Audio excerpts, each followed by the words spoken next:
Hello learners, welcome to Learn to Empower. In this video, we will look into the topic in the particular chapter of ethics, that is the role of family, society and education institutions in inculcating the values. In this particular video, we will look into the role of family and society, how they help in contributing to the ethical values to the individual. In the next video, we will be looking into how the education institution actually helping in developing the values towards the individual. Right, now let's take the family now. Family is a social unit. As everybody knows, family is a social unit in a particular society. Now, in general, family includes father, mother, and children. Sometimes it also includes grandparents and grandmother, and sometimes includes the super generations as well. Right. In generally, if you look at the things, the values that has been inculcated to the child, it is automatically happens within the family. Now, it is generally said that family is a primary agent of the socialization, and the primary things the child will learn from their parents, including the values, norms, etc. For example, a child is respecting the elders.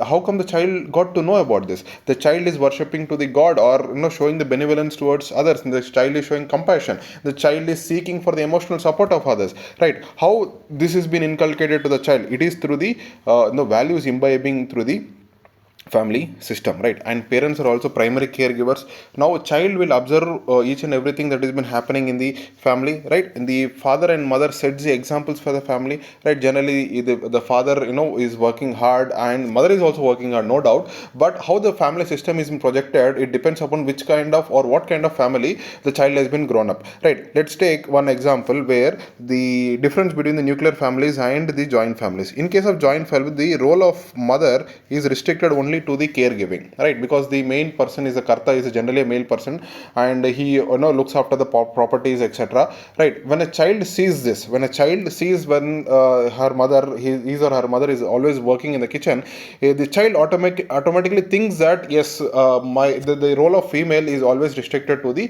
caregiving. But in case of nuclear family, both father and mother working in tandem with each other, right? They have to go to the office, they have to go all work environment, etc. Now when child sees, it gives equal importance for the both male and female. So it depends upon what kind of family the child has brought up, and how this has been shaping the attitudes of the child in case of especially when it enters into the society. Right, now when a person born and brought up in a joint family where he undermines the role of the woman, but as soon as he enters education institution, he sees his teachers, etc., are of female, then he will understand that yes, the role of females are very diverse. So the things that has been not shaped in the family will definitely shaped through the educational institutions. Right, now in case of family, if you know, the family sets, as I said before also, they sets a role modeling role for the children. Yes, the parents give the emotional support. They they expect the child, or they demonstrate how there should be honesty, respect and empathy, and responsibility should be taken care in the family system. And whenever the family comes into picture, it always happens that the family is having a open communication with each other. What does this openness mean? The openness means whatever the problem that is being faced by the child, or what are the difficulties faced by the child, need to be openly discussed with the parents. Right, now how this open communication channel is given to the child will understand this when there is a kind of good understanding of parents, etc., among the children. Right, and the point is, if the open communication is not happening, the child will suffer over the period of time, and he or she might go into depression, and that might lead to suicidal tendencies, which need to be avoided at all costs. That's why if you see the large number of suicide cases that has been taken place, especially in the teenagers, what is missing? Because the teenagers, especially, they are preparing for some competitive examination. When they are competitive examination, they are moving away from their hometown, and when they are away from their home or hometown, the emotional connect between the parents and children has been missing, and they feel into loneliness, and that leads to what the suicidal tendency that has been happening in the recent times. Now this is how the family is very important in not only inculcating the values, but also in giving emotional support to the members.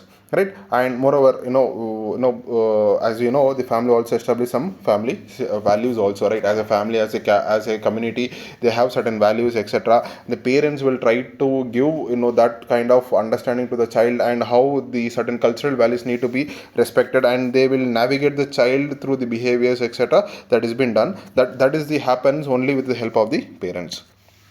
And moreover, the child who has been brought up in a, very strict family, right, in a strict family, who, gives importance for the discipline, you can imagine how he will be punctual in his work, he will be, etc., right? At the same time, the family which gives more of leniency, etc., the person will turn out to be lazy over the period of time. Anyhow, the family, system which gives values, which gives importance to the understanding of the child values, etc., the person will grow in that environment, and that will reflect in his personality. And anyhow, the family will nurture empathy and emotional intelligence. If this part is missing, as I said before, there is a huge rise in the suicidal tendencies that has been happening in the society.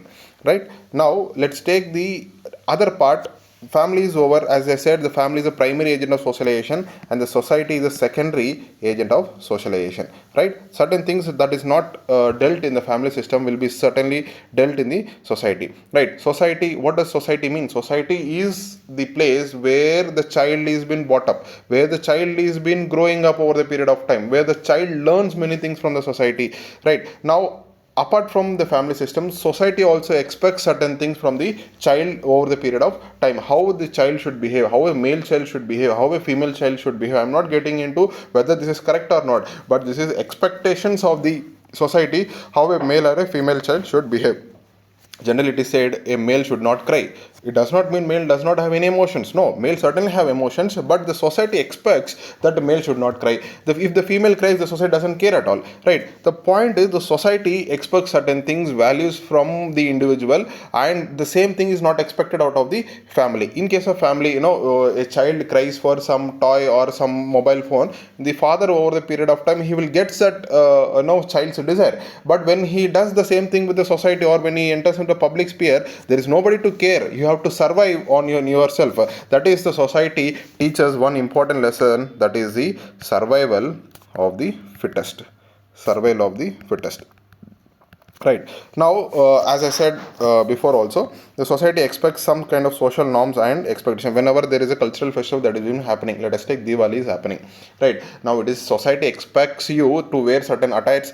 Right now, when you visit some family functions or a marriage function, etc., they will expect you to wear some kind of attire. Don't you see, you are changing your values and attitudes as per the expectations of the society and a community that you are living. Right, this is how it is expected. This is how your belief system, customs, practices, etc., is being changed based upon the societal values. Now, anyhow, when you enter the society, you will form friends. That friends will, over the period of, create a peer influence over you. As I discussed in my previous videos, where I dealt about the fear of left off of a person, will force that particular person in moving towards, in taking that particular decision, right or not? This is the social interaction which happens over the period of time, where you don't want to left out of the group, that you will start performing certain things in the group, right? And the next part of the society, the most important part of the society, that is the media and popular culture, which include arts, right, movies, cinemas, web series, etc. Now, anyhow, this art form, etc., certainly will get influenced by the society, and by seeing those also, certain people will get influenced. That's why in a movie screen, right, when you watch a movie for around 2 to 3 hours in a dark room, it will have a huge impact on you. And the society takes certain things from the movies, and movies also take certain things from the society. They are inculcated towards each other. And when you look at the media nowadays, the media, we say it is a biased media, because one or the other media has been funded by either through the corporate sector, or it through the political party, right? But this is how the society is shaping the values of the values of the individual, right? For example, let's take the example of Disha case, one of the infamous case that has happened in Hyderabad, where a veterinary doctor was brutally killed after raping. This happened, it was all over news in the year 2021-22. Right now, the next immediate thing that happened was extrajudicial killing. That is simply the encounter matter that was happened with respect to that particular accused person. Now, how the media has projected this? This projected it as a valor. This projected as a very courageous act that is done by the policemen, right? But you should understand this is not happened through due process of law. Due process is not followed. See, I sympathize with the victim. I sympathize with the parents of the victim. But certainly we cannot forget that we are living in a civilized society. Everything has to take place in a established rule-based order. The proper way of conducting the execution is through the judiciary, right? This happened with the Nirbhaya case. I do agree that the Nirbhaya case took around 6 to 8 years to be get executed. But certainly it has happened over the due process of law. But this is missed in the Disha case. But the media projected the police people as the most courageous or the most expected out of you. But the point you forgetting is that you can be the other person on the particular gun point of the policeman, even though you have not done anything, right? So the due process is not followed. That is how the media is projecting its culture. Right now, the next, anyhow, when you enter into society, you start doing certain job, etc. You enter into an organization where you will have to follow certain rules and regulations and conduct of the particular organization. As I discussed in my previous videos, where I talked about, there will be certain policies in the particular organization, including the sexual harassment policy, and how you should behave with the female gender, right? So this is expected out of you to have empathy, sympathy towards the or the gender sensitization especially, right? This also promotes the ethical behavior, right? Next, the most important is the civic engagement or the volunteering. What is nothing but when you do your things in a proper manner. For example, you have eaten certain food and you want to throw that wrapper, throw it in a dustbin, right? This is a civic engagement that is expected out of you. This is how you promote the social responsibility of yours. This is how this led to the campaign called Swachh Bharat Mission, right? Swachh Bharat Mission, what it is trying to do, it is trying to do the change in the behavior of yours, where you will be inculcated certain values. That cleanliness as a value is been inculcated into the human values, right?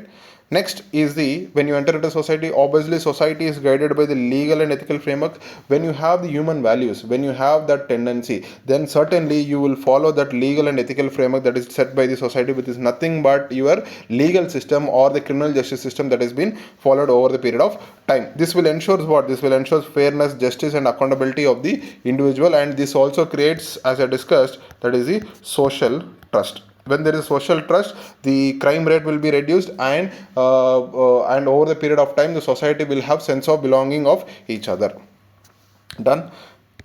Now, by this slide, we are coming to end of this particular video. We will discuss the education institution, how it is inculcating the values in the next video. Till then, thank you.